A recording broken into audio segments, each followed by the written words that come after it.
this is Shivangi Mishra and you're watching us on Musafi Media Hub. Today we are at TOFT Awards and we are with Mr. Julian Matthews, the founder and ambassador of TOFT. Sir, first of all, really nice to meet you. Nice to meet you. And I would like to ask you the very first thought, what came into your mind when you think about TOFT, like how it all started?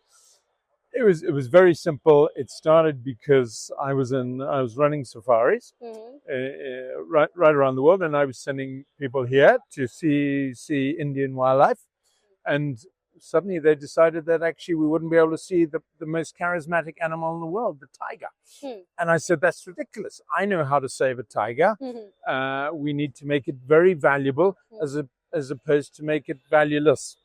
And you do that by allowing people to see it and enjoy it, fall in love with it, and all the benefits that come with that to make what I call tigernomics work and provide the support for the communities and for the protectors. And once that happens, we will save our tigers. And guess what? It happened. You did it. Great. As we all know that sustainability is the very base of tourism and travel industry. So how you are taking it further, and what are the new things that we are going to see in future from TOFT to generate more sustainability? Yeah, sustainability is a really tough thing. And of course, when I started that campaign, there wasn't any tourism in India, really. It wasn't around.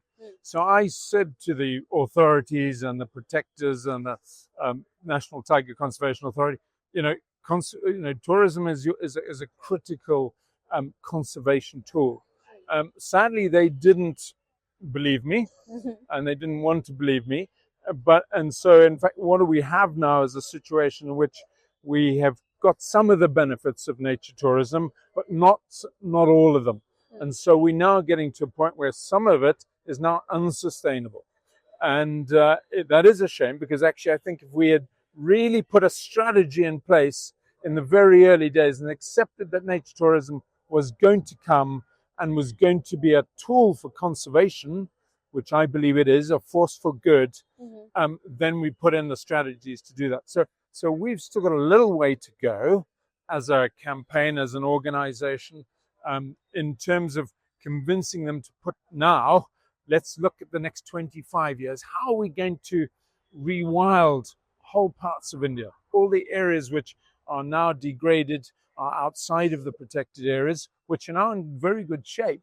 How are we going to do to the rest of the landscape of India to preserve the last remaining forests? And that, let's make a better strategy for that going forward. Let's plan that. Let's work together. Let's cooperate. Let's collaborate. And if we do all that, we will have a much greater area for the carbon sequestration, for the communities, and for the tourism industry to continue to do a good job. So if one message that you have to give to all the viewers who are watching you right now regarding sustainability, wildlife, everything, what would you say? You know, the amazing thing about this is that people say to me, what can I do to save habitat? The best thing you can do is go and see it, amazingly enough. But see it as in a lighter way, as we talked about carbon today, and we talked about it. Go and see it, because until you fall in love with it and you've seen it, you're never going to spend the time to go and help save it. So it's a really critical message.